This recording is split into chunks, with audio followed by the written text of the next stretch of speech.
if Saturn itself is not a bad thing, when did it start to have a connection to Samael? Well, it's just, it could be said from the very beginning, because Saturn, like, how can I put it? Just like I have been explaining in the studies of Genesis regarding Yahweh Elohim, Yahweh using this entity. That is why, for instance, he uses the Shabbat of the 24 hours to represent the Shabbat of 1,000 years. It is a representation. So he used an angel through whom, or that he created when he created time. When Yahweh created time was the same moment when he created this angel. That's why this angel is seen as the God of time.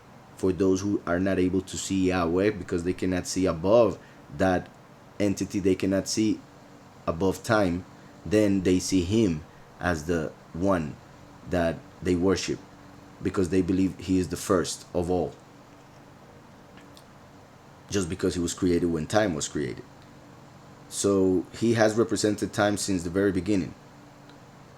And Saturn is not a bad thing because it has a purpose. Yahweh created it and he said it was good.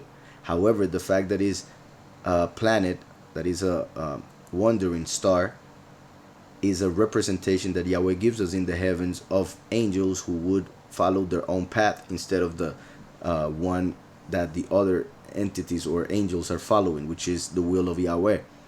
Well, now that I said that, remember that the will of Yahweh manifests in two ways: the permissible and the perfect. Those that rebel go through the permissible way, which will eventually be one with the perfect will. So at the end, everything that Yahweh wills will happen. His will fulfill.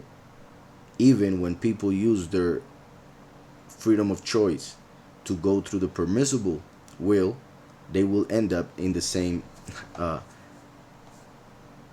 end, the same will that Yahweh wanted from the very beginning. So that's what happens with these entities. They rebel as wandering stars. They go through a different path, but they will end up in the same spot. So I hope that answers your question. I would say from the very beginning, and that was the point. So